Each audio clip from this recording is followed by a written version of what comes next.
What is going on, YouTube? Thank you for being here, as always. This one's going to be a little bit of a low-key live tonight because I don't have Adam here, and he had to get deported from literally from Thailand to South Africa to reinstate his citizenship so he can get a passport. So he's been going through some hectic shit.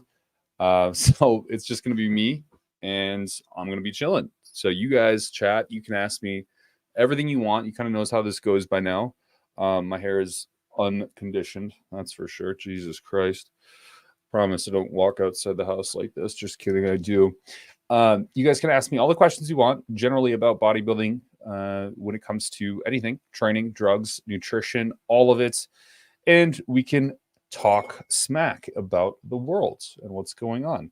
A couple interesting things while we're getting people dribbling in here, and as you guys do come in, please feel free to ask questions as we always do. There is a couple of videos I'm going to make that are coming out.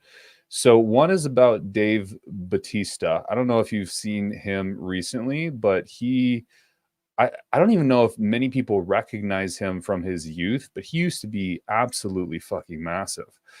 He used to be insane.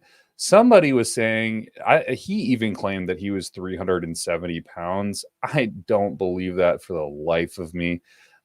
He is probably closer to, at this point, in the 190s, 200s. I don't actually know how tall he is, but he suddenly lost a lot of weight, and this is pretty recently too, in comparison to his like most recent movies in Guardians of the Galaxy and such. Like even when he's here compared to now, it's kind of nuts. He's really changed in a good way, I guess, in a good way, but definitely something I'm going to dissect and talk about.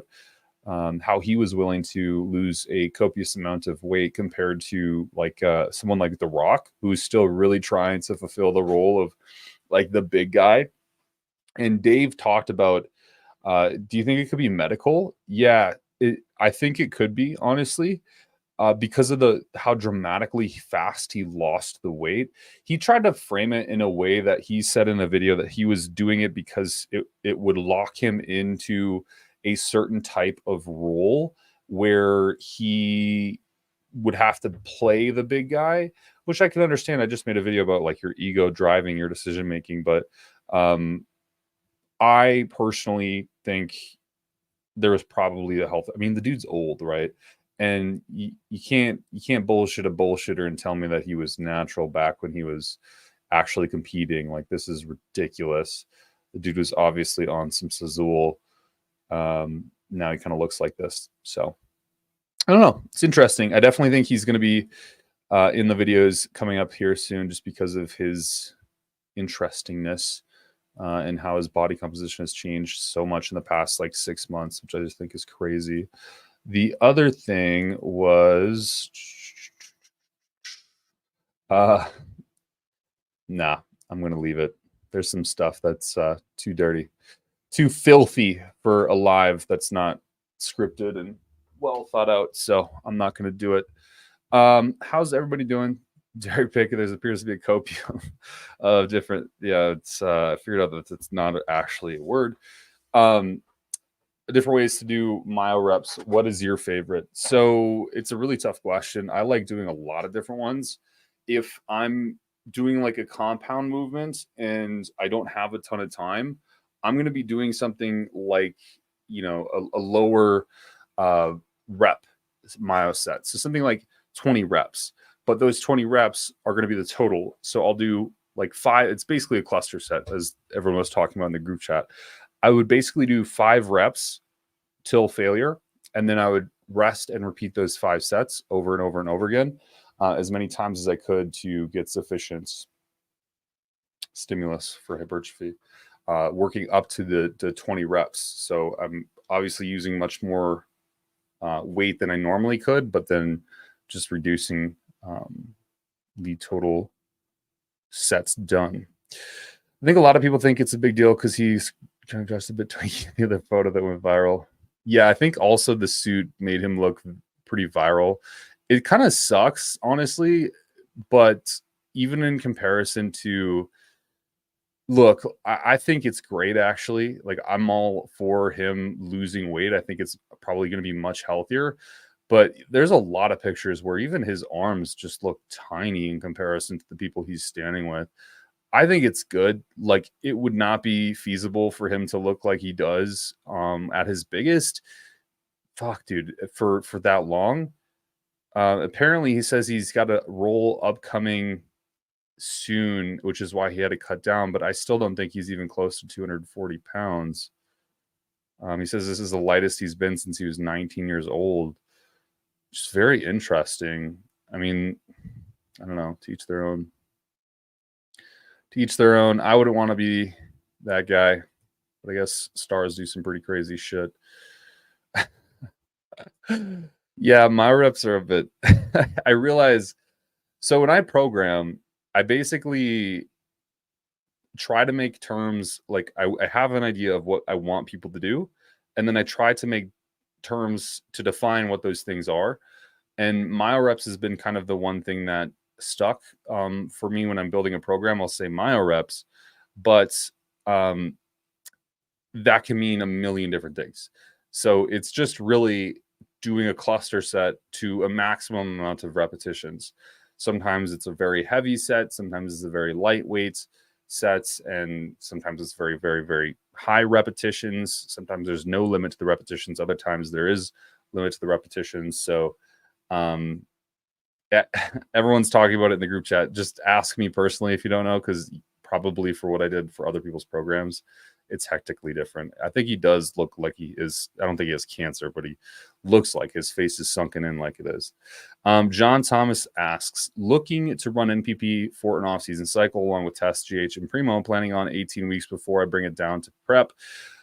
For prep, do you think I can run low-dose NPP and on the back end and still grow? Looking to run NPP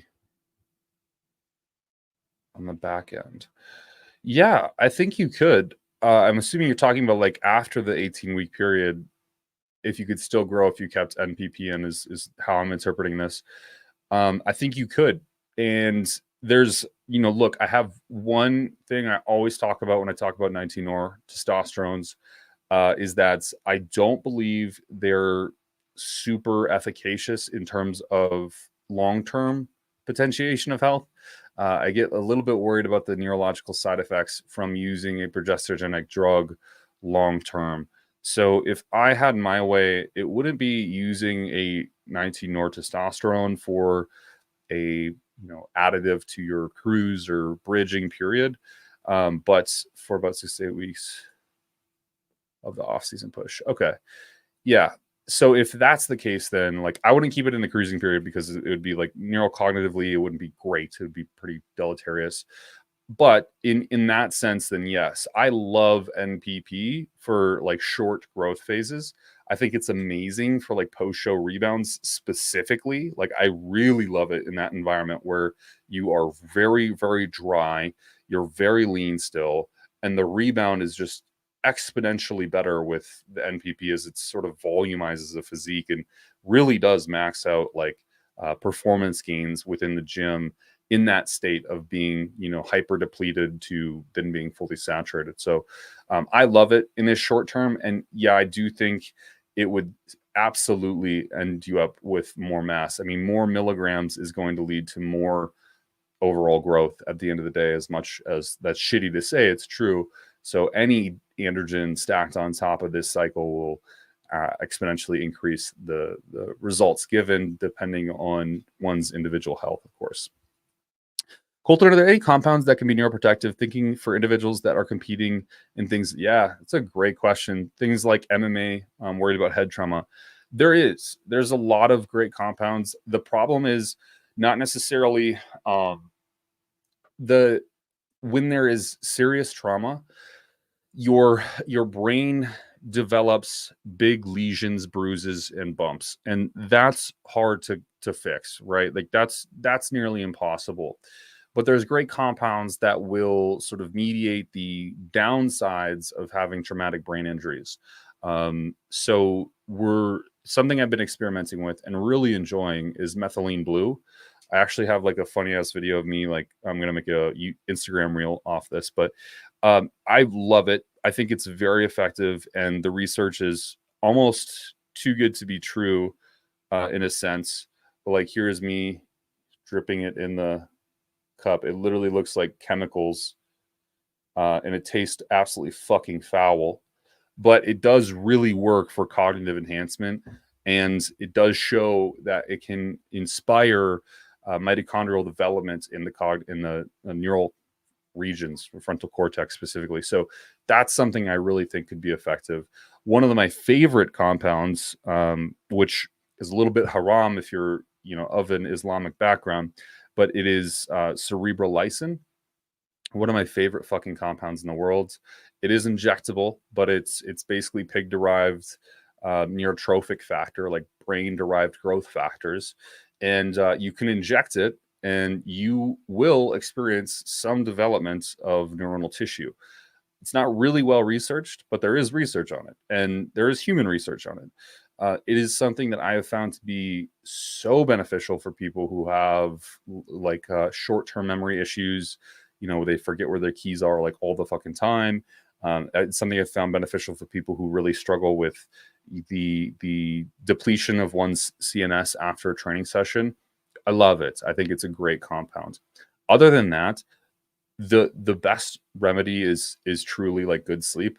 I know that sounds like super fucking geeky to say, but it is hard to achieve a good night's sleep, and a lot of people do suffer from poor sleep and struggle to get great sleep in. Big Shemeth, whatever. Opinions on targeting different regions of muscle. Let's say lower abs versus upper abs. You can't noticeably. No, science does say you can. There's this thing called regional muscle hypertrophy. I suggest you look this up. There's some really great studies. But essentially, there is a great deal of studies, a swath of studies that show you can regionally grow tissue. So you can regionally grow muscle tissue in the sense that I could grow the outer head of my bicep and not the inner head of my bicep. Or alternatively, I could grow the long head of my tricep and not the short head. Or I could grow the lower portion of my abdominal wall, even though it's the same muscle, or my left side of my abdominal wall more than my right. There is regional hypertrophy, and yeah, here it is. This is a really good study. You can get it through going to a website called Sci-Hub. They have it's a pirating website, but they have access to all of these things. Essentially, you can commit to regional hypertrophy. So if you do train specifically upper chest or lower chest, you're still going to be training the entire chest. But if there's more tension across a certain set of fibers, those fibers will grow more than oh cool, fucking Sebastian uses it. Than the alternative, right? So in a great example is abs. Let's say I'm training, I'm doing like what the fuck would I call them? Like leg ups or whatever. I'm not good with exercise names. Sebastian knows this. Leg ups, where you kick your legs up. That's really going to train the lower abs pretty effectively. You would definitely develop lower abdominals versus upper abdominals, but you're still not. It doesn't mean that you're not training the whole ab. You still are. It's just which is more biased in terms of where tension is applied. Atlas shrugged. What's your opinion on the volume RIR versus high intensity training debate? Where do you fall on the spectrum? Yeah, I used to be like very, very much like, if you're not trained to failure, you're a fucking loser, right? You're not doing anything in the gym, you might as well get out. I definitely shifted a little bit, and I saw some pretty potent results in my own physique and then other people as well. Now, I don't actually use RIR unless someone is on a deload and they prefer to stay in the gym as opposed to going outside of the gym for their deload. But what I typically have people do is I just say train to close proximity of failure. If you're sending me training audits and I'm able to see that you're not, having a slowing of the concentric motion. So let's say I'm like doing a bench press, and if I'm not seeing that bench press slow down on the way up, like you haven't trained hard enough yet. I don't necessarily need someone to go to a point where they literally cannot get the bar up without a spotter. All I want to do is get to a point where you can effectively have a really hard time getting that bar up. Like it's like, ugh. But if you're not getting to that point where those concentric motions are slowing down, you haven't trained hard enough yet. That's really the only thing I'm concerned about. I don't need someone to fucking fall over on a squat rack to know that they've trained hard. And I don't need someone to, blow a pec out because they were trying to, get that one last rep that was never going to happen in the first place. I just want people to train high intensity, but in a safe capacity. And I find that that's somewhere probably close to 2, maybe 3 reps in reserve for most people. Although I don't say that, because if you do, I already said it, so it's a problem. But if you do, people then train like pussies and start to say, well, I'm going to stop 3 of failure, but they were already 3 short of failure. So now there's 6 reps short of failure. And a lot of people really struggle to define what failure actually is. And that's a big problem. So what's up, Benny? Regional hypertrophy is certainly possible, but within the abs, I doubt it's very possible based on their structure. It's also a lot more problem. Yeah, that's a good point, Sebastian. Very good point. I agree. I think you would be much less likely, just based on how the abdomen contracts, you're likely just to develop the whole tissue itself. Thoughts on KCS, thoughts on Lantus and metformin without GH during the off season, during high/training days. Planning on doing 5 days training/high days and low to 0 carbs on rest days to keep help with insensitivity. So I think this is a bad idea. I actually would have you do more moderate days, because not every day is going to be an intense day. Like, you can't bullshit a bullshitter and tell me that your chest day is as intense as your leg days.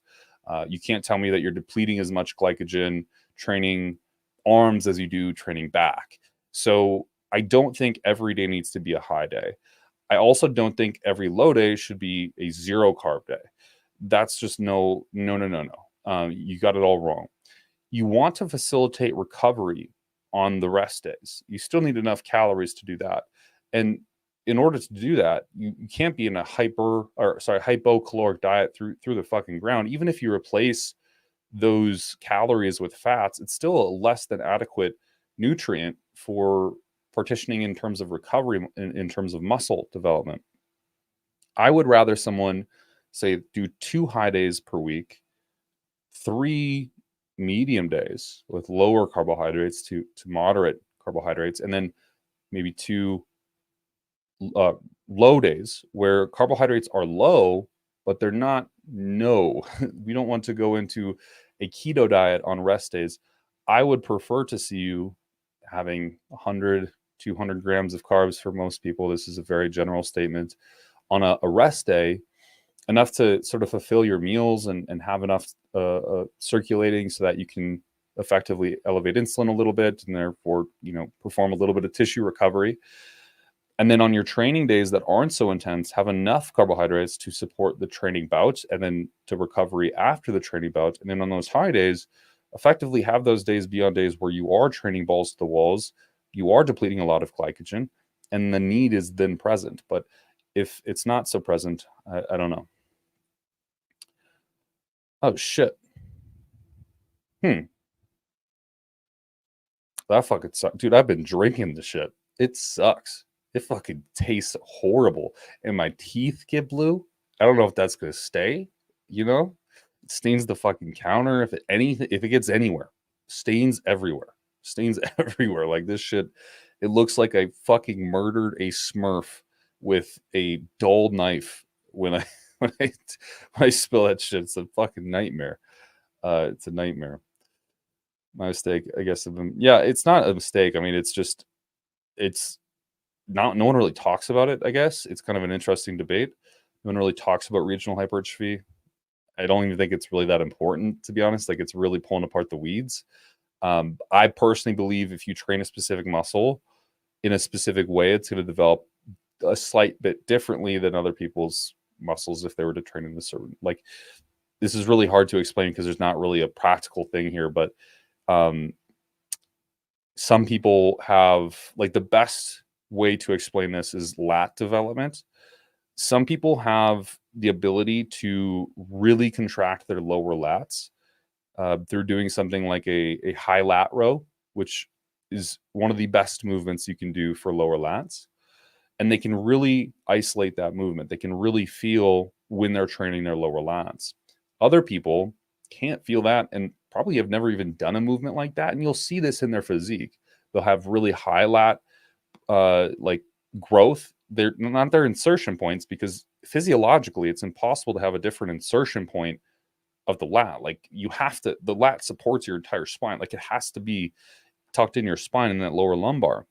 But they have they have a bigger development of those upper sort of lats under the armpits per se, and a really disadvantaged lower lat development. And so it's a great example in my mind of this actually taking place. Yeah, dude, I don't know. This is a tough one, right? Because mechanistically, absolutely. And I've even quoted myself on many different places saying that my best cycle was 300 milligrams of testosterone. Not my best cycle, but the best results were 300 milligrams of testosterone, 300 milligrams of nandrolone, and 300 milligrams of mastron. That was like the most I've ever grown in one period of time. This was after a show when I had reintroduced calories, gotten like the leanest I've ever been kind of thing. So that had a role to play. But just speaking in terms of the database that I have, which is my clients and the coaches that I know and their clients, it's tough to say, because I definitely see its merit and I see people grow. But are they growing faster if it was to just be with one compound or the two other compounds that are also in the cycle? Or are they growing at the same rate and mastron's just sort of there in the background? What I've started to do in my cycles recently is sort of like a sort of preliminary experiment, in a sense, is switch to Primobolan instead of mastron, and the people who can afford it, preferably Rimobolan too. So it's not everybody is going to be able to do that, because the Rimobolan ampules are like $20 per ampule. And if you're running 500 milligrams of Primo, it's a fucking lot of money per month to spend on that. But the people who can, I'm having them run Bayer Rimobolan and testing to see if their results are more satisfactory than Mastron. I will say that in everybody who uses Primobolan, their estradiol goes way lower, like way faster than Mastron. Like, it is very apparently suppressing estrogen, or at least the conversion of estrogen.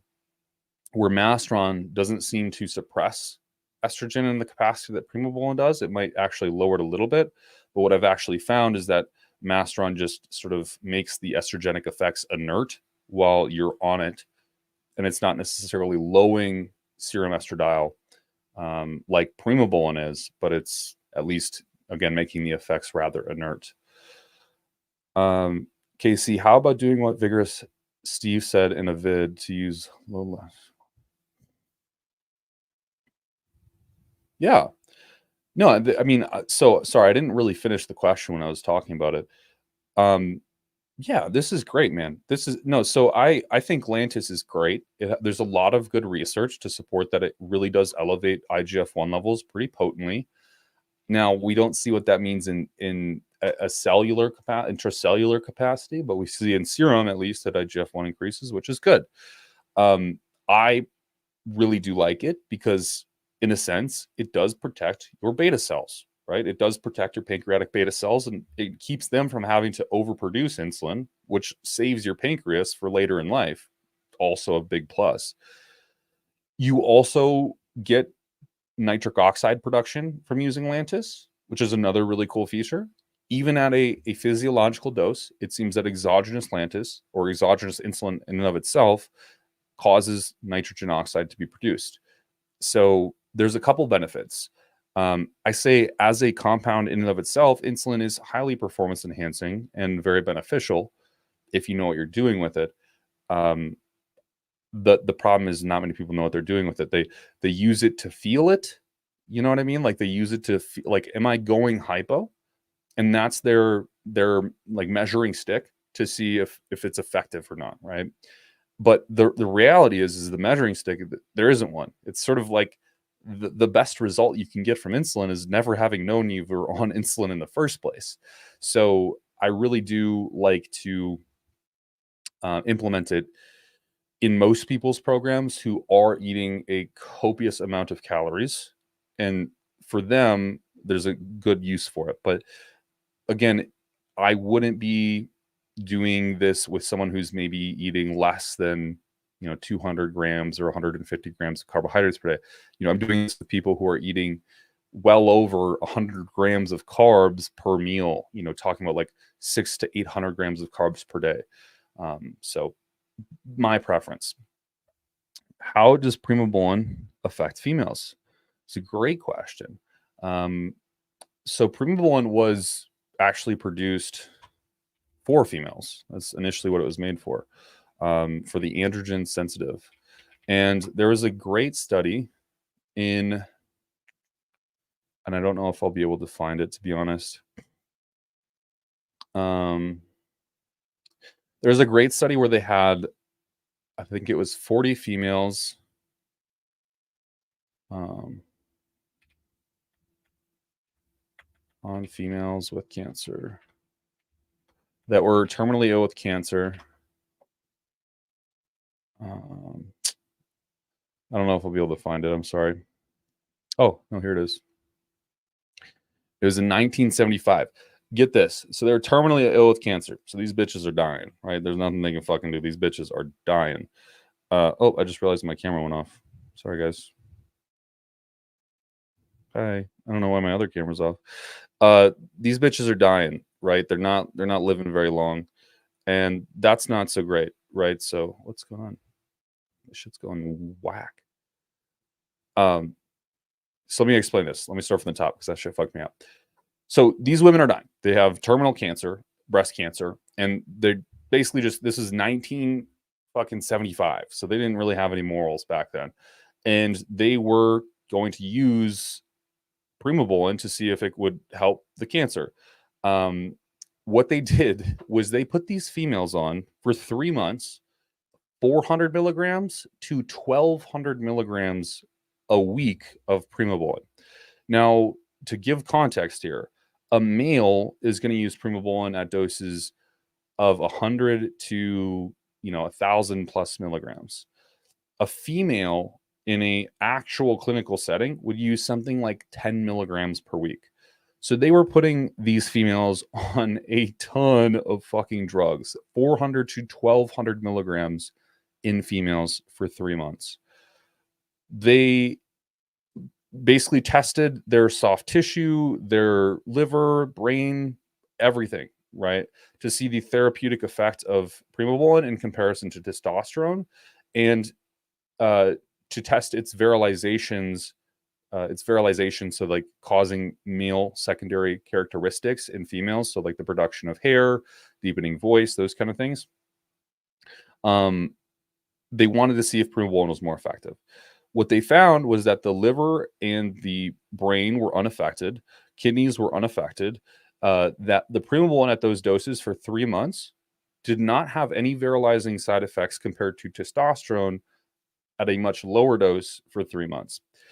Now, I'm not telling fucking women to get on 1,200 milligrams of Primobolan, but it's a great way to kind of, and I could pull this study up. I could actually probably find it for you guys, but I don't want to waste a ton of time surfing the internet because I had it saved on my other computer, but I sold that computer.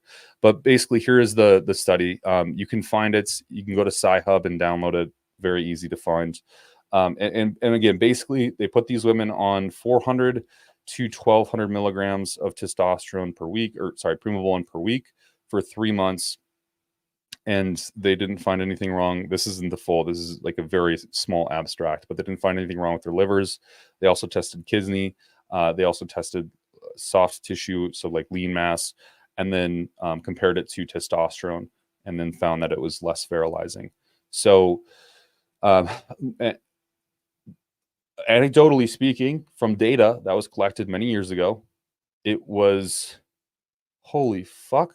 No way, dude. That's crazy. That's crazy, dude. Actually, wow, holy fuck.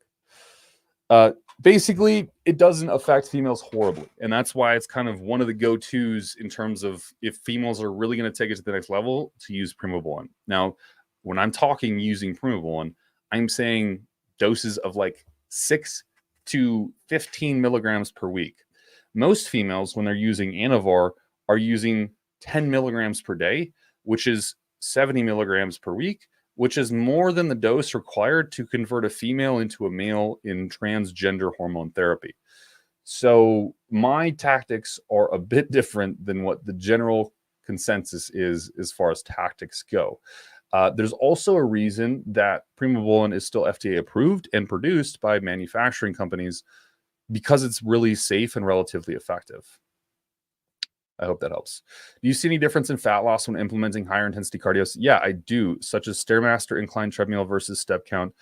I prefer it. So in the beginning of prep, I really take I've talked about this before. I take things really aggressively. So I usually prefer stair climber if someone can recover for it. For me, not an issue. Like I can recover from it doing fucking 70 minutes per day, more than that, and I'm generally fine. Some people really do struggle with recovery and or get sore knees, so we tend to stray away from something like that. But at the very beginning of a prep or a fat loss phase, I'm hitting that shit heavy. Like I'm having people do that 5 times a week at the fastest pace they can maintain for up to 25, 30 minutes, while recovery is really good and fat stores are pretty high. Then as the fatigue starts to settle in from, a prep lasting longer or a fat loss phase lasting longer, I'll drop that down into a lower intensity form of cardio. So going from the stair climber into something like a, low incline walking treadmill, and then also steps. But in response to having a lower amplitude of calories burned because we're doing a less intense form of cardio, I usually will increase the step count quite dramatically. So let's say the step count was 10,000 per day and they were doing 30 minutes of stair climbing as fast as they can maintain. I would then have them, let's say we reduce that down to a incline walk, relative speeds of being able to hold a conversation, for example. I would have them then do basically like probably 14,000 steps a day, 15,000 steps a day. So that would escalate quite dramatically and sort of offset the loss in calories burned. Do you think running GH secretagogues along with HGH would have any extra added benefits? How would you go about that? Also, just take more GH. I know, but hypothetically, would you do it? Yeah, I would. So when you inject growth hormone, you get one dimer type of growth hormone.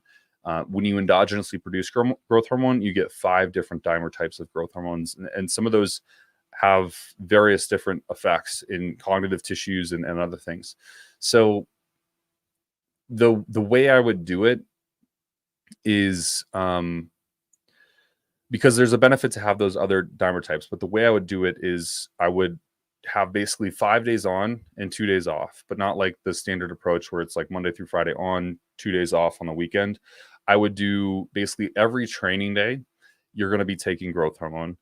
And then every off day, you'd be taking a secretagogue at night, something like MK677 or CJC, one of these kind of compounds. You would take it at night, and then that would obviously create an influx of endogenous produced GH. And then you'd have those dimer types the following day, stacking that up on top of the growth hormone you're already taking. So the thing is when you stop taking growth hormone, your natural growth hormone production is halted for about 48 hours. This has been proven before.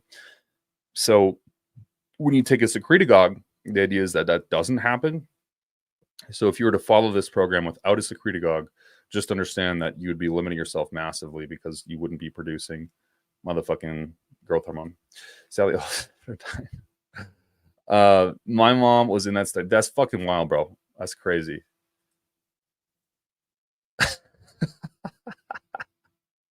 That's crazy, dude. Oh shit, they are? Hold on, let me check this shit out. How do I even check this shit out? You're right. I haven't made a new one. Damn it. Good day, mate. How are you, bro? Fucking bin chicken. Is that an ATV in the back of your picture there? What the hell is that? A fucking What kind of Australian are you eating a meal with a bulletproof vest on? What is this? Motherfucker. Yeah, the 70s were great, man. In terms of real clinical data that we could extract hard application from, nothing beats the 70s, bro. No morals. Everything goes out the window. Whether it's, dude, crazy shit. Like, what was a study done where they, there was a great study on,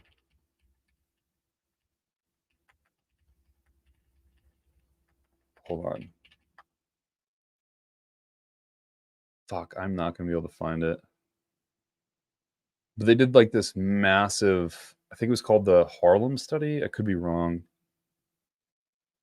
It's fucking racist as shit. I'm not even gonna lie. But they basically did a study where they like basically formally went up to all these females and asked like, what is your sexual preference in men?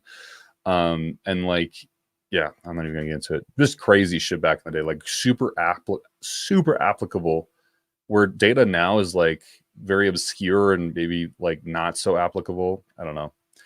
I love those days.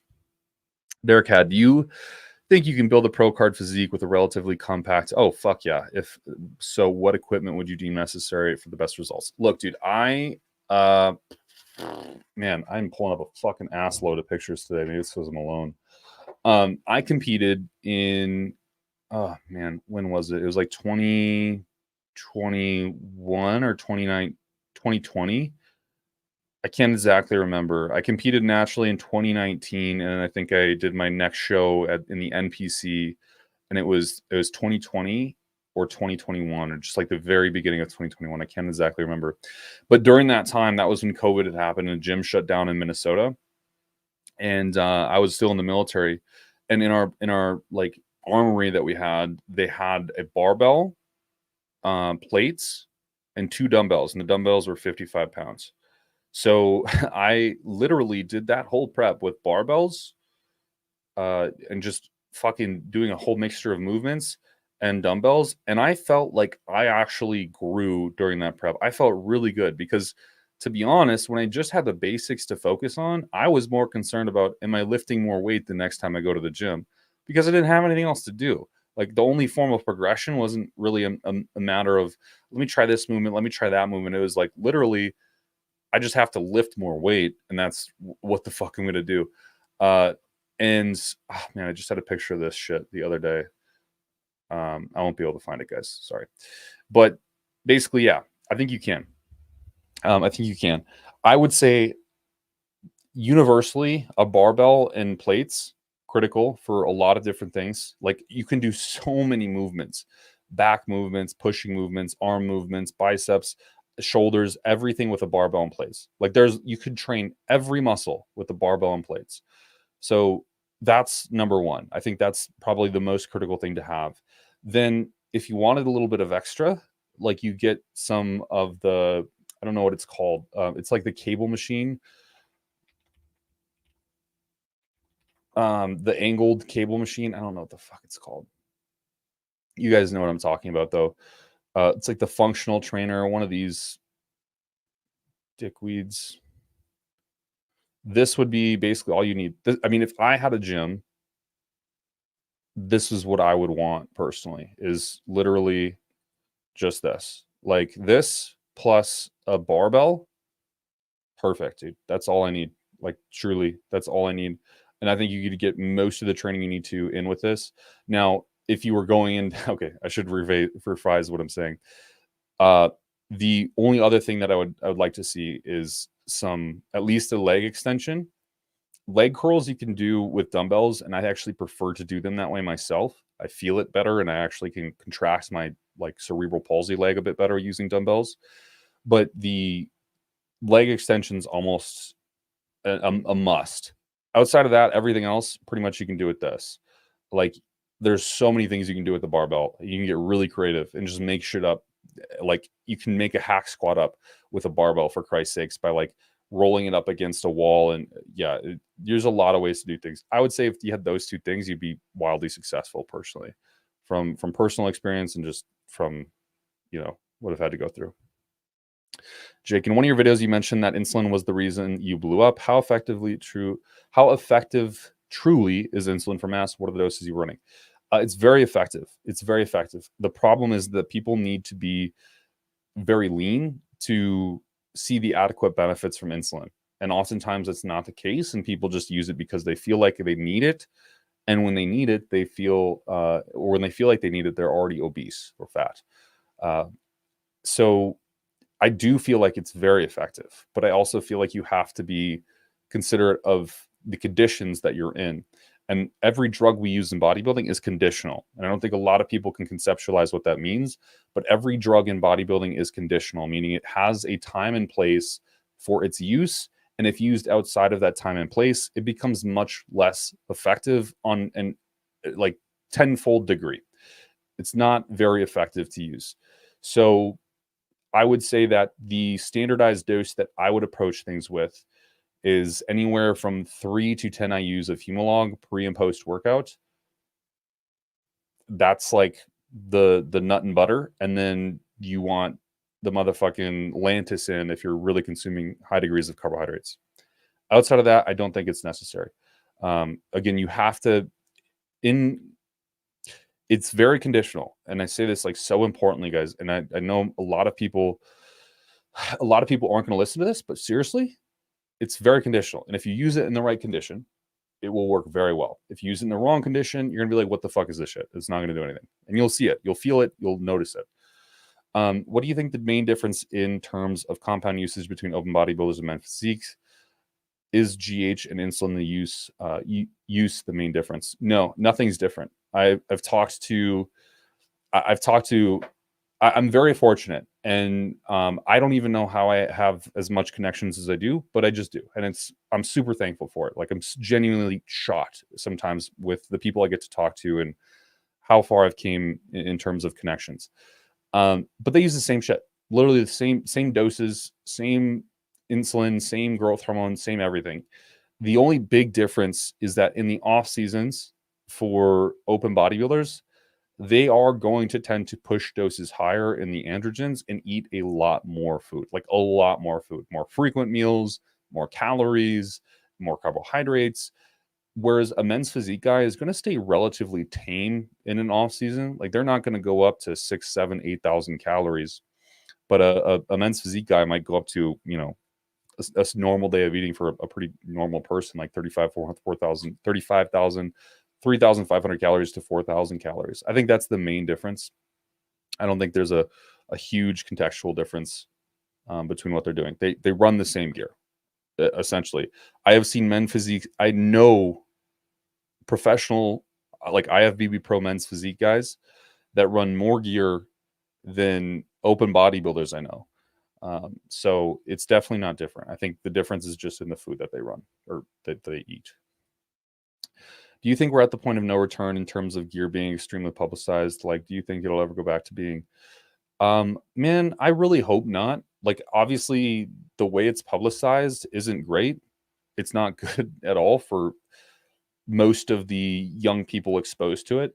And fuck you, Sebastian, you know this. Australia just talked about the wannabe prime minister just talked about, I could be wrong there. He talked about having age restrictions to social media use to like 16 years old, possibly, which is fucking crazy. I think it's a good thing, to be honest. I think to use social media is a wild take, but I think you should be like the age of consent, because the amount of fucking predatory shit that goes on social, I mean, it should be that way, my personal belief.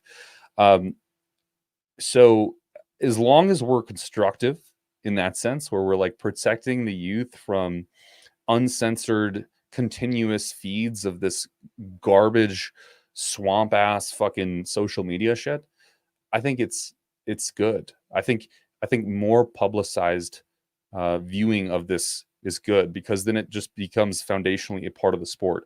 It's kind of like hockey. Fighting never used to be like, it used to be taboo, like fist fighting in a hockey rink. Like it was like, why the fuck would you fight this guy? But now fighting in hockey is like common. Like in Minnesota, dude, people like break their fucking jaws, and it's like everyone's cheering in the stands, and it's like a part, like the camera's viewing it and everything. And it's like a part of the the holy fucking shit, Samantha.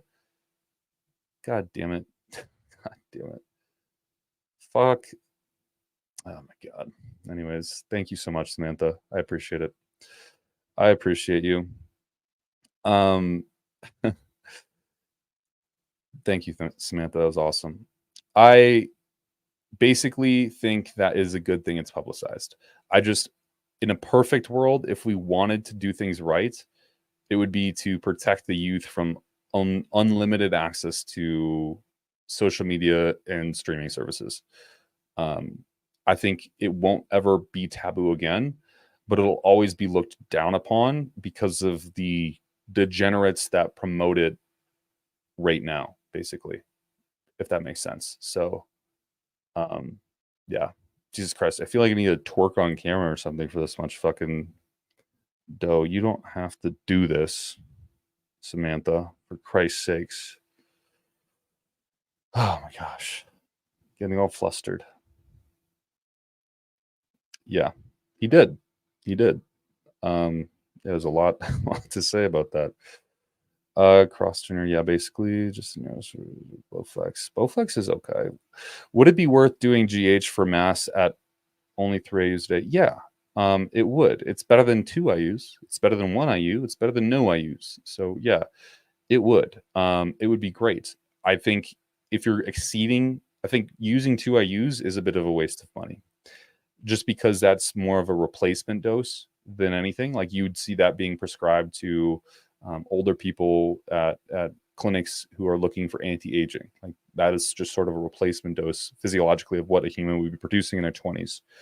So 3 IUs does take that up a notch. And I think that's an effective dose to say, okay, I'm probably at least at bare minimum stimulating lipolysis and losing fat from this, which is always a favorable thing, especially when you're trying to build mass, because the leaner you can stay, the better you'll grow. Data, what the fuck? Yeah, that's baller, dude. That's like quite the machine right there. I'll work out with anything. I think it's kind of funny how people really have to have specific environments to train effectively. Like they need a certain kind of thing. Dude, give me a barbell. Like I'll do the whole workout in 45 minutes with a barbell and train harder than most people ever will in their life. And I love that. Like that's a great raw session to me.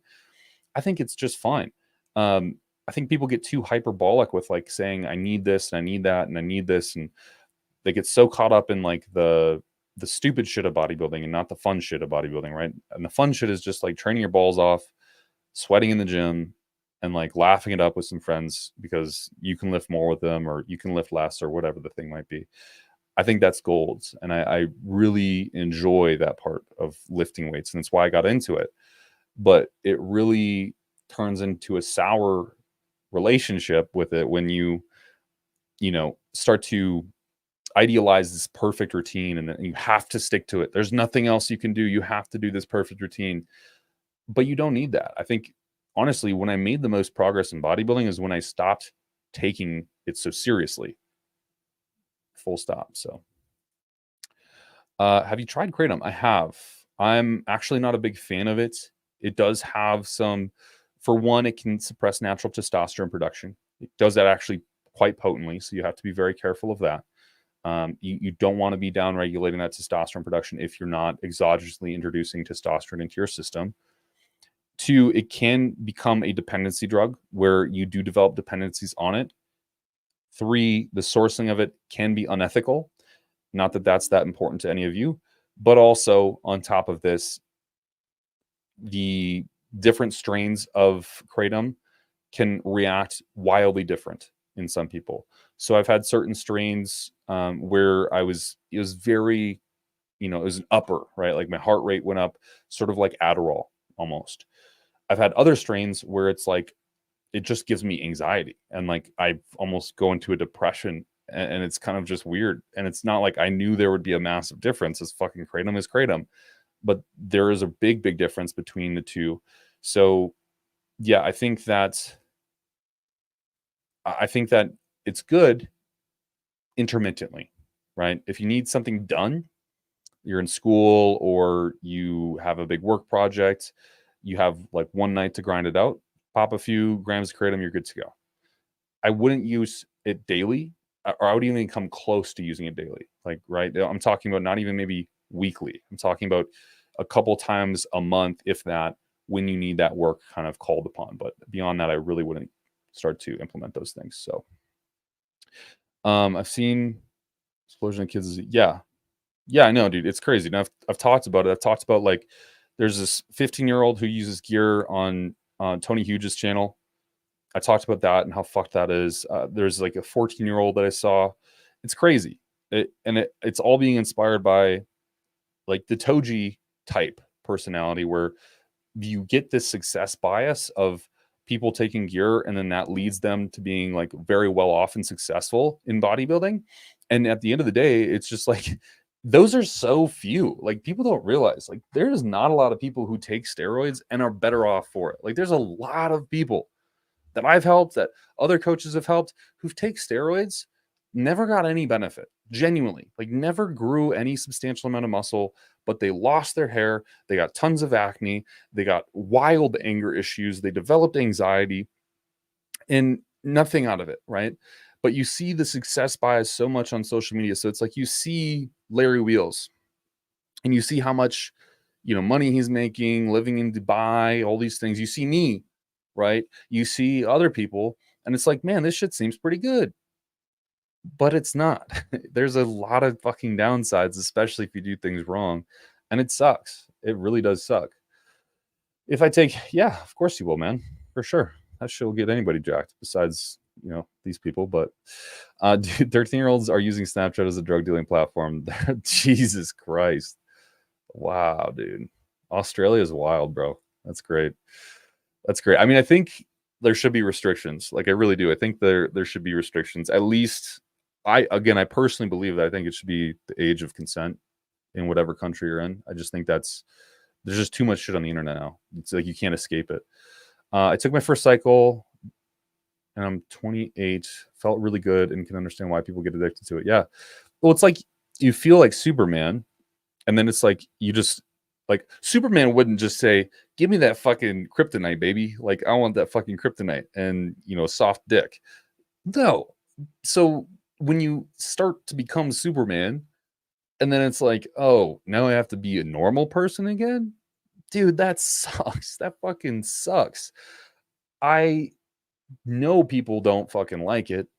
And it's just the reality that you have to be aware you're experiencing an artificial existence. You're elevating your existence by like 30% of what everyone else is at in baseline. And you have to realize that at some point, you're going to need to come back down. Like, the clouds are going to catch you, homie, and you got to come back down.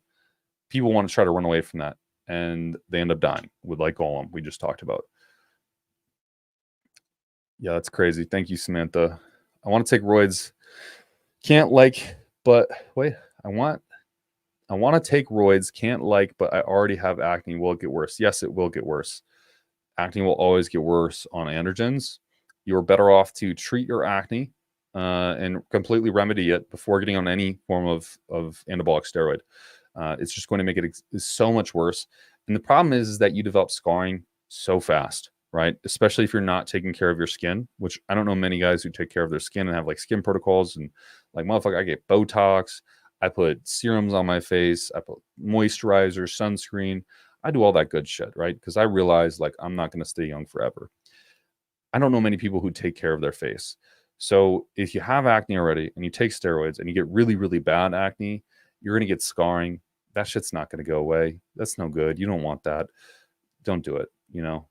Don't do it. Using HGH, test, mass, and EQ together is a pretty nice combo. Yeah, that's like one of my favorites right there, man. I love testosterone. I love equipoise. I love, if I had a perfect cycle, like if you were to only give me 3 compounds that I could run a cycle with, it'd be testosterone, growth hormone, and insulin. That would be my cycle. That's too much test. It's probably way too much test. I can take myself about 1,000 milligrams, 1,200 milligrams without aromatizing or having any estrogenic issues. But most people just starting out, that's way too fucking much. Competing is always necessary. Army, bro. Yeah, of course. Army is the way.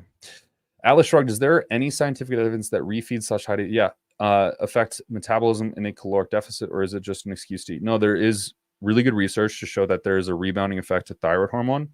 The problem is that doesn't happen on one day. So the studies that's been performed on, and their nutritional studies, very great studies actually.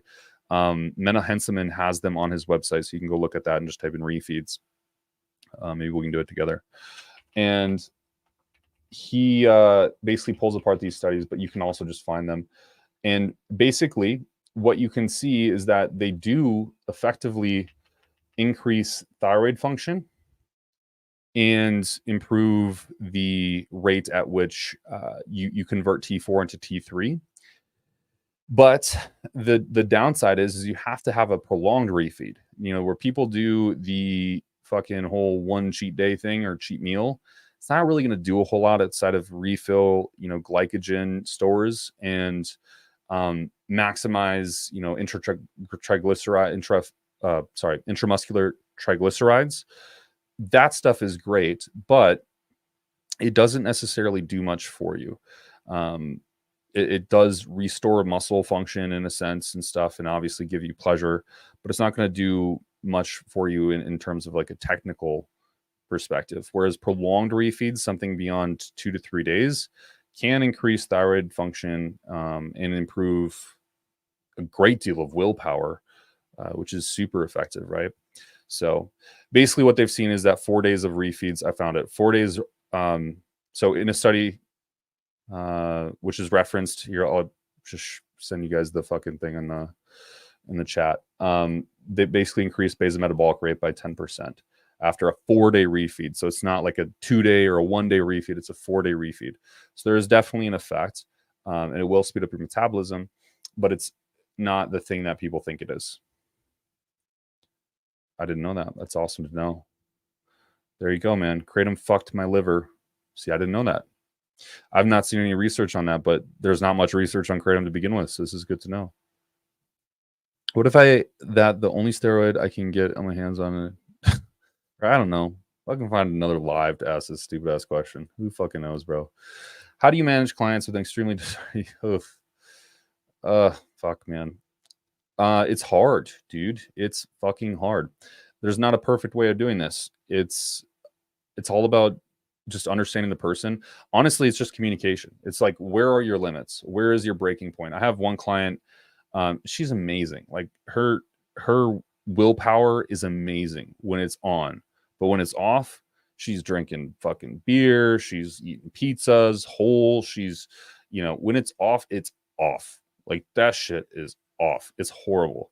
But when it's on, it's like turned up to 11. That bitch is getting every minute of cardio, every steps of her steps, every workout in, every nutrient into the T, measuring everything perfectly. Like it's on. So like in her instance, she was in the Marines and she developed an eating disorder in the Marines. So we have to like find something for her where I'm not allowing her to go 100%. Like I'll include things in the plan to make her feel better about it, but I'm not allowing her to go 100%. Like we'll pull it back to like 85, 90%, because if she can stick at that 85, 90%, she's not going to fall off the wagon and like end up into the binging cycle. So it's different for everybody, man. It's like, you have to really talk to that person and figure out what are their triggers. And I know it's like a faggotry word to say, but it's true. What are their triggers and what is going to keep them sustained on the program for the longest? Everyone's different. I had one client, and mostly females develop these issues, which is unfortunate, but it's just the way it is. I had one client who really wanted to compete, but had an issue. And the issue was that she fucking loved Lunchables. I don't know if you know what Lunchables are. They're fucking awesome. They're like little, we have them in America. They're like little fucking kids size meals. I don't know. They're kind of weird, but she was addicted to these fucking things, right? And she would eat. This is like the only thing she was comfortable with eating. If she ate out, she'd feel really bad about herself, basically exercise bulimia, where she would exercise all the calories out. But if she ate these, she felt fine about herself because they were smaller portions. So she only felt safe eating this kind of shit, right?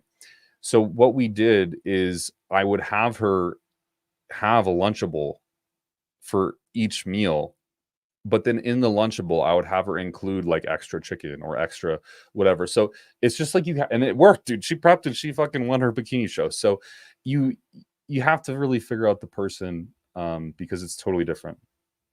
It's totally different. Do you have any experience with Proviron? What are your thoughts on this compound? So yeah, so I actually started using it. You reminded me again to pull some more out because I wanted to keep using it.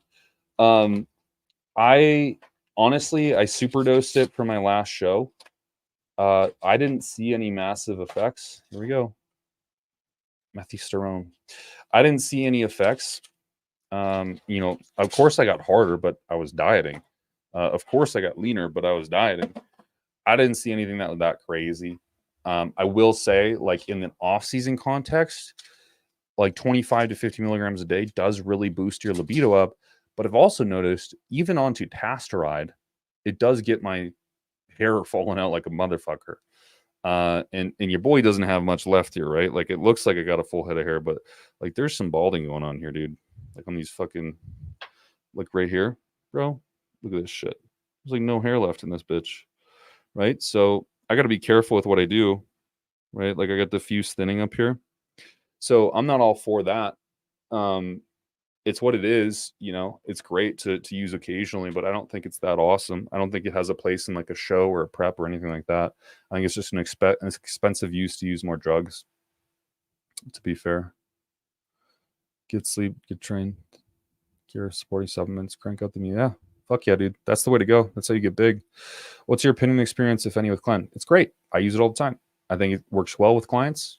Most of my clients who cut use some form of beta adrenergic product, clenbuterol, salbutamol, albuterol. So I think they're great. IGF-1 LR3 is not overrated. I use it a lot in my clients' programs, especially which the protocol is a little bit, you're gonna have to join the Discord for me to break down this one because it's a lot, but the protocol is a little bit convoluted, but it is like intramuscular injections localized to the muscles that you want to work on, bilaterally injected. I think it's great. It works very well. Thoughts on Botox for teeth grinding? I've seen it suggested a fair few times, but the atrophy of the jaw muscles looks like gay. Like I like my jaw structure after gear. Yeah, me too. No, dude, I've seen it work well. I've definitely seen people use it. I just really get it here, and here, right? So you don't get those crow's feet. Like I can't, right? If I try to, that's as much as I can move my eyebrows right now, right? Not much.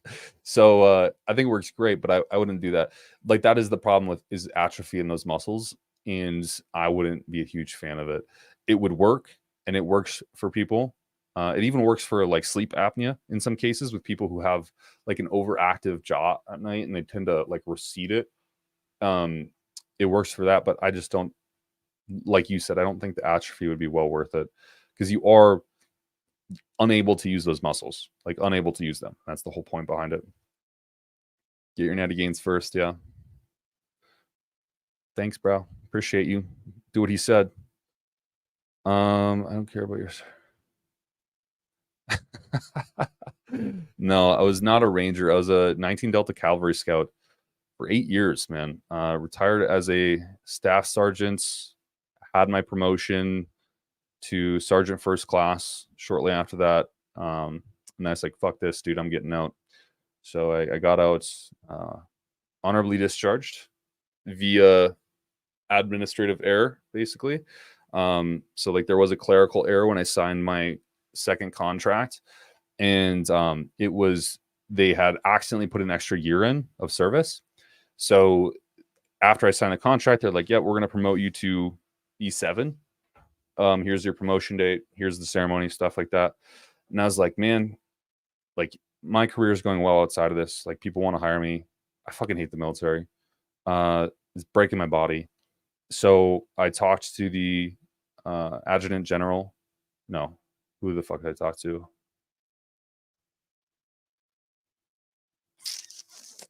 some sort of warrant officer. I can't remember who. Someone who does things with administrative errors on contracts. I don't fucking remember. And like literally 3 days later, I was out of the military. It was fucking wild. No one even knew where I went, and I liked it that way. But I was honorably discharged. It was fucking sick. Yeah, you should probably wait. Does metabolic adaptation really occur? Like eating low? Yes. Oh, yes. Yes, it does. It definitely does. And anyone who says it doesn't exist has never, ever trained with a client before. Never. Never, ever trained with a client. I've had so many clients where you could drop their calories down into the ground and they would just seemingly stop losing weight. But if you increase their calories for 3 weeks and then drop them down to a lower amount, right? So like they're still higher than they were at their lowest point, they'll start losing weight rapidly. And like you could explain that by saying like, oh, they gained body weight. Well, 1 pound of fucking muscle only burns about 6 calories per day, 4 calories per day. So like, what are you quantifying there? I love when people say that it's not a real thing, because it's like, if you've never coached anyone, then you've never coached anyone to see this actually happening in front of your eyes. Like, it's a very real thing. It's why we use thyroid medications in bodybuilding. It's why we use clenbuterol, all these different things. Fucking hell, dude. Yeah, Myo-rep sets basically for me, dude. What the fuck? You guys gotta chill, bro. You guys gotta chill. I'm just a guy on the internet, man. I'm just a fucking guy sitting here talking to you. Okay. I love y'all. I appreciate y'all, but don't be. You got more important things to spend your money on. I'm sure. You got life to live, bro. I'm just a fucking dude on the internet. I'm just a dude talking. That's all I am, bro. Myo-reps sets is basically a cluster set. That's all it is. It's just a fancy word for a cluster set. I do them in a way where I set a total number of repetitions to be completed in the Myo-rep set. So let's just say it's 40. And then within that, I would say, I don't know, something like you do 10 repetitions where that 10th rep is to near proximal failure. And then you rest for no more than about 15 seconds. And then you repeat until you get to 40 repetitions within that one set. That's one myo set. Sometimes that changes. I was just talking about, like, sometimes that can be 15 reps. Sometimes that can be 20 reps is like the ceiling for the Myo-reps. It's not necessarily an exact definition of a Myo-rep. It's just something I allocate to the definition to give terms to the things I'm trying to tell people to do. I'm slightly autistic in that sense. So you did it for years and have a dependency. Don't use it daily if you can help it. Yeah. Very interesting. Thanks, Kevin. That's interesting to know. Very, very interesting. And see, I wonder if this is like a strain thing, or like the strains are causing the hepatic dysfunction in someone versus the other person. Or the problem is like it's so multifactorial, right? Who's taking Anadrol, who's not taking Anadrol at that point? It's tough to say. Pizza bowl Lunchables do fuck. Pizza Lunchables do fuck. Yeah, it probably did, man. It gives me a lot on a dutasteride. I also get the same thing, the libido boost, and then subsequent drops in that libido. Hey, Becca. Thanks. Becca was one of my first clients ever. Hope you're doing well. Would you have a site to recommend? I've been trying to get some. Join the Discord, brother. Join the Discord. Join the Discord, brother. We talk about all this there. Yo, mama, thoughts on carb protein shake for a natural who wakes up in the night? Would keeping activated? Yes, it's a beautiful question. I think it's great. I do this with a lot of clients. I'll have them take, it'll be like a protein shake, and I'll usually include fats as opposed to carbohydrates, or I might have them do like a little bit of carbohydrate. But yeah, I think this is great. Usually what I do is say, keep, this shake next to your bed, and I'll tell them what to put in the shake. When you wake up to piss, slam it, go back to bed. And that would be like their 7th or 8th meal, depending on, how many meals they're consuming a day. I found that to actually be really effective. I did it for myself for a while. but I don't recommend doing it for an extended period of time, just because you not being fasted will lead to a dysfunction in the migrating motor complex in your small intestine, which is basically like the street sweeper to the bacteria in your small intestine. And if you're not fasted for at least 8 hours, you tend to see a down regulatory effects in the function of the migrating motor complex, which leads to bacterial overgrowth and digestive issues. So I try to have those things put in, but just intermittently so. Damn.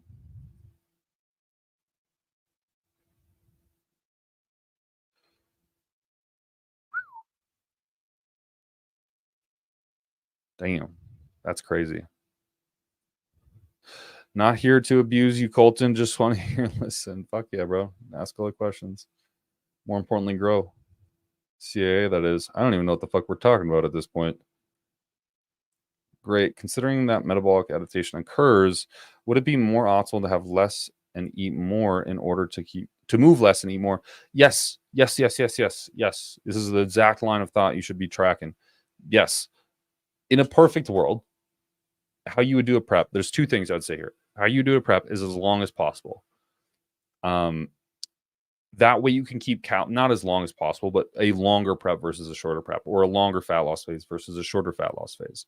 That way you can keep calories high, output low, and depend on your metabolic rate to slowly have you lose weight. So you're aiming for 0.5 pound or 0.5% of total body weight per week loss, not 3 fucking pounds per week of loss. And that 0.5% of total body weight is much easier to achieve with a less debilitating calorie deficit and much less cardio. And if you did that for 20 weeks and you get to the same endpoint, who did it better? You probably did. And you probably also retain more lean mass. I would also say that even in the case of a shorter prep, it's better. It's just having to finesse the body to get to that point. One of the big things that Chris Bumstead said that got him to look so different in from like the 2020 prep, I think it was, to the 2021 prep, was the 2022. I can't necessarily remember, but essentially, whenever he started working with fucking homeboy Hani Rambod, is that Hani had him eat a lot more and move a lot less. And instead of just pulling calories back, he would just articulate his calories more variably. So like on a specific day, he'd say, hey, today you're looking great, but let's drop calories down by this much. And then the next day he'd say, okay, let's pull calories up and pull calories down, pull calories up. And as a net, he grew, sustained more muscle mass, and had an easier prep. So yeah. I've heard that Superdrol can be used in a cut and helps aid thermogenic effect. Is this true? And what suggested doses, and should it be split? It's all drugs, all androgens will increase the metabolic rate that you have. All androgens will, but they're not going to do it to some crazy extent. It's just sort of more built into the human mechanism of who you are. It's your genetics. Any androgen will increase the thermogenic effect, or it will heat your body up. It will alter the hypothalamic response, which is like the temperature inside of your brain. It's the temperature gauge. It's not going to independently do it better than any other drug, though. Superdrol is just like any other drug. So you could take more Primobolan and get a result that is probably equal. What Superdrol does that's unique is the sort of super compensatory effect of retention. It seems to have people retain more glycogen and nitrogen. They like suddenly get a lot fuller, a lot quicker, and can sustain that fullness for a lot quicker or a lot longer of a period of time. So I think it's great if you're trying to look fuller for, on stage presence. So I take it like the last 7 days of a prep. Beyond that, I don't think it really has a place. Welcome to America. So you're saying eat more to lose weight, BRB. Yeah. People are going to very much so misinterpret that. But what I mean to say is that you don't have to starve yourself and do an exceptional amount of cardio. You can eat decent amounts of calories and do a small amount of cardio and just give yourself a longer runway and you're going to be much better off. Is eating more protein safe? Is there any benefits to eating more protein? Yeah, higher thermogenic effect. So protein won't make you fat. If you had 1,800 calories in your day and you ate that all in protein, you would be like the fucking most shredded dude alive. You'd lose a lot of muscle too because you wouldn't have anything to sustain it, but you would be shredded. It is very safe. There's been no studies to show that overfeeding protein is bad unless your kidneys are already dysfunctional or pre-existing damage is done to your kidneys. So in most situations, actually, what I do is after a show, I'll have people eat more protein because they're usually really hungry, really, really hard to satisfy, even if they eat large amounts of food. Protein's very filling. So I'll have them eat ridiculous amounts of protein, but they don't get fat. They gain weight, but they're not going to distribute that weight into fat, which is really helpful. So kind of curb the hunger and beneficially also get them into a hypercaloric diet without them gaining an excessive amount of weight or even water retention. Thank you for response. Why fats opposed to carbs? Slow digestion. Is there a ratio of protein, fats, and carbs you would like to shakes? I just do specifically fats because I don't want to, kind of as you were mentioning, I don't want to spike insulin overnight. Not that that's necessarily a bad thing, but you're going to get mTOR to function and you're already going to have elevated insulin levels from the food you ate previously in the day. You might just want to have those insulin levels come down a little bit. It's not great to have constantly, floored insulin levels all day long, every day of your life. It's very deleterious for your health, actually. So I use fats for that reason, not necessarily because of slower digestion. I also forgot to add when I was saying this, I usually use a casein protein because it is not slower digesting. It just moves through the digestional tract slower. So it therefore, partitions slower. So you get a drip feed essentially of proteins across the night. I would just at least make sure you're consuming 30 grams of protein, as that's sort of the minimum ceiling of what's going to stimulate muscle protein synthesis. And if you're doing that, you should be good. But again, I wouldn't necessarily prefer spiking insulin in the night as you've already spiked it all day long in the morning hours. Thanks, doctor. I appreciate you. Thanks for tuning in. Thanks, Colton. Just finished on the metabolic adaptation. How does it take place during the off season? How does it take place during this is a great question. The same way. So just as you were to pull calories down in a fat loss phase and you stop losing weight, let's say you were at 2,000 calories, you lost half a pound that week. You move calories down further to 1,800 calories. You lose another half a pound. The following week, you don't lose any weight. The following week after that, you don't lose any weight. You've sufficiently adapted to the stimulus, and you need to introduce a new stimulus, whether that's clenbuterol, beta-2 agonists, or cardio, or further calorie restriction. You need a new stimulus. The same is true about the opposite, bulking, right? You'll find with people that you increase calories and they get to a certain point where, for some reason, at a ceiling that they never thought they would get to, I'm talking like upwards of 4,000 calories, like crazy numbers for some people, they stop gaining weight. It's like, what the fuck? Your body composition's not getting worse. You're still in the gym performing relatively well. Like, what's going on? They need more calories. Like, they've adapted to the caloric the caloric content that they've had, and so they need to elevate their caloric intake.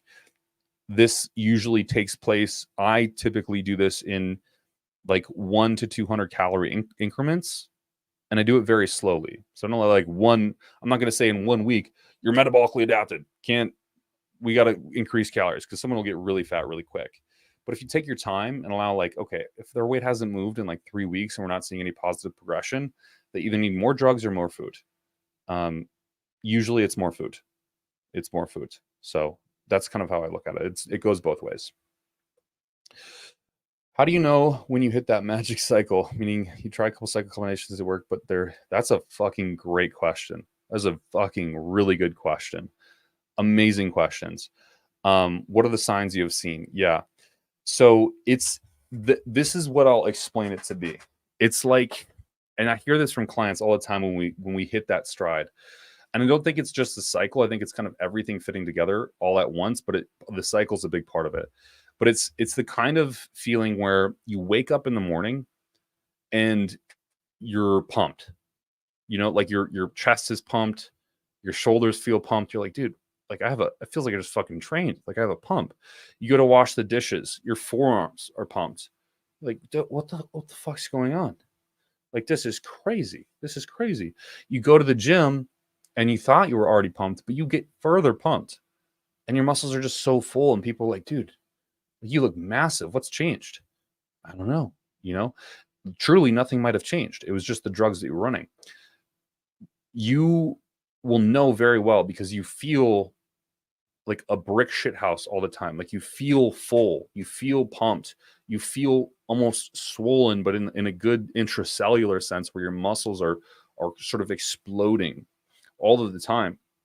You know, you'll be sitting in the car and your hand will be on the fucking I drive a manual, so like your hand is on the shifter and you'll be looking at your form, you're like, dude, something's different here. Like something's not right. Like you feel it, you just notice it. And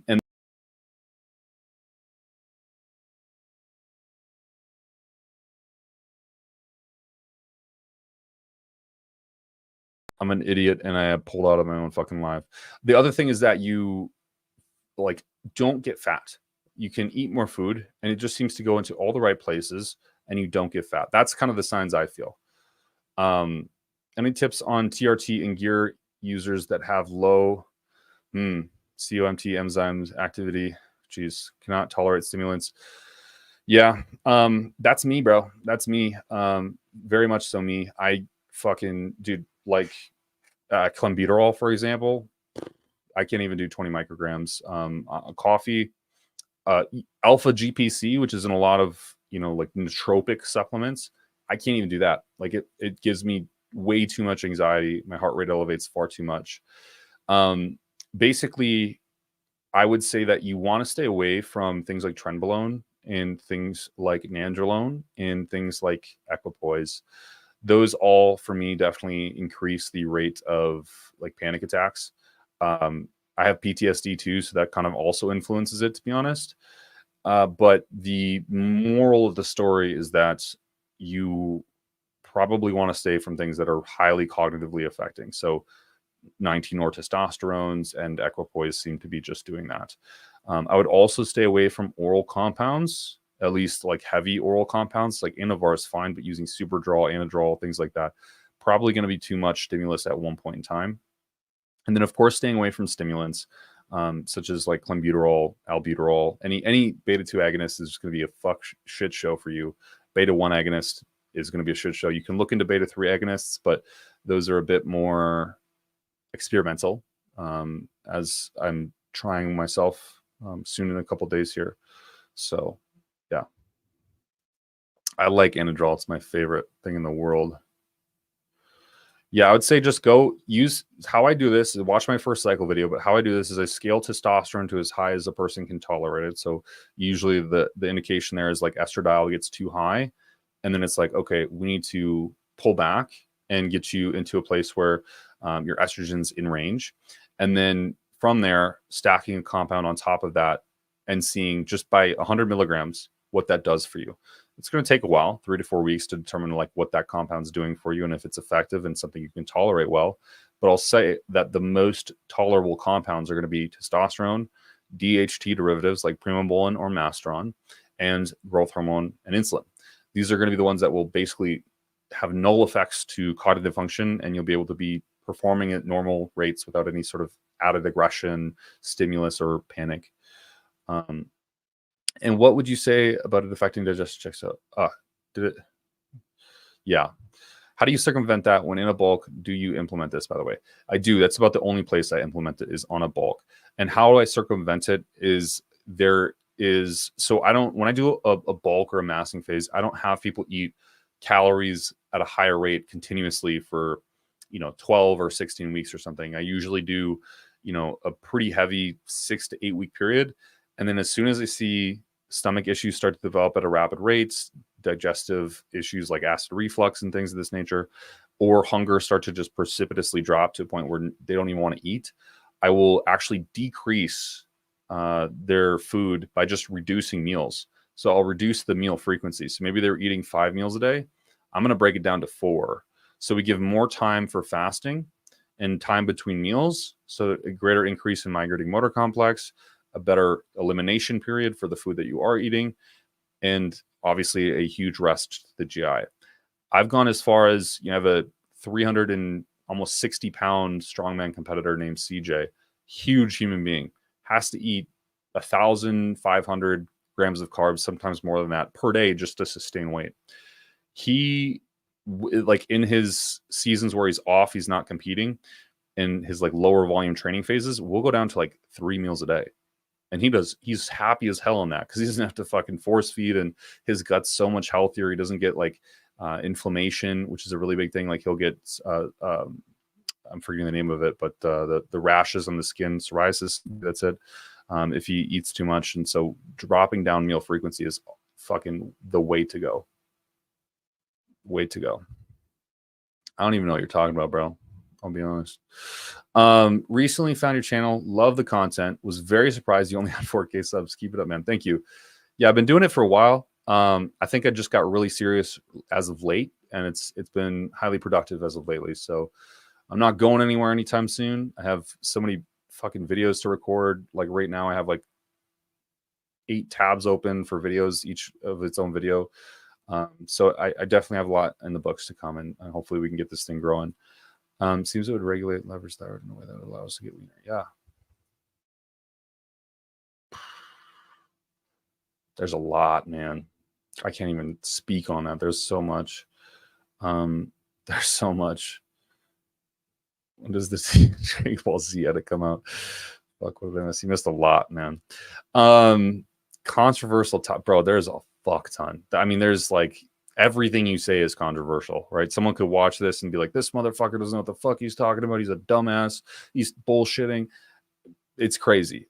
This industry is the most dichotomous fucking thing in the world. It blows my mind. There's too many to even say. Like about gear specifically, I think that people think it kills you. It doesn't. Abusing it kills you. I think the other thing is that people think that Trenbolone's the magic drug. It's absolutely not. It doesn't do shit if you're not lean enough and you don't have a body composition that's representative of something to use. It's just not worth it. So those are some shit. Jesus Christ, dude. Fuck that. Get off that shit immediately, brother.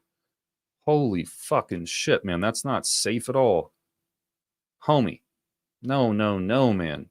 Get off that shit, brother. That's fucking crazy, dude. Jesus Christ. Your heart rate shouldn't be over 60 beats per minute.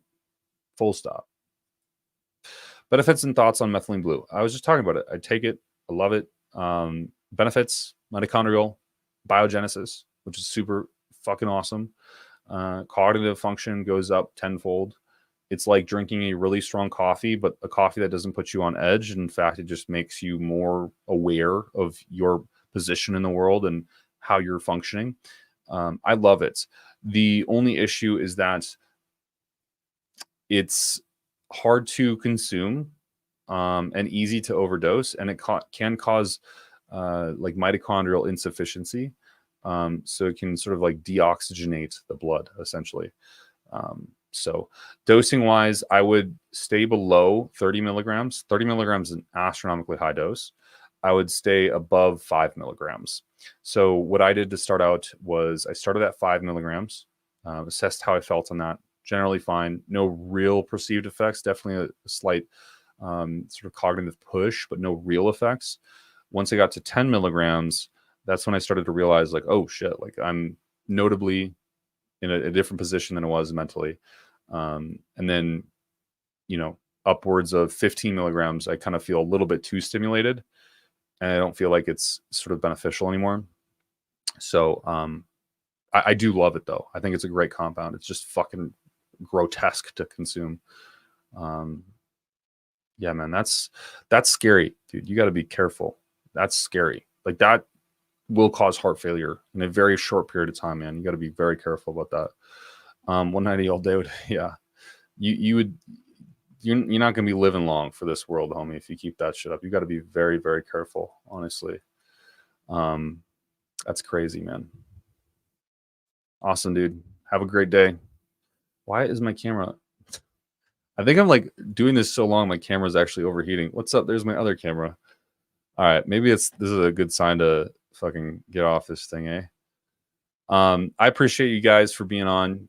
I appreciate you guys for asking so many questions. I appreciate all the ridiculous donations. Again, thank you so much, Samantha. Thank you so much, Derek. That's crazy. I really appreciate that. That's so radical. If you guys have any more questions, please feel free to ask them. We're always here on Thursdays. Usually Adam's with me, but this time I was alone. But Thursdays, 7:15 p.m. CST is when I get started. You can always ask as much questions. Otherwise, the Discord is down in the link below. We are always on there too and able to ask your questions. So hopefully we can help with that. Stay tuned for more videos to come. We have a murder mystery coming out this Monday. That's going to be fucking insane, you guys. Like, I am uncovering some really dark shit. And I'm honestly kind of scared to post it because of lawsuits, but we're going to get there. Anyways, thank you guys for being here. I appreciate you. Like, comment, subscribe, share this video with your friends, and I will see you in the next one.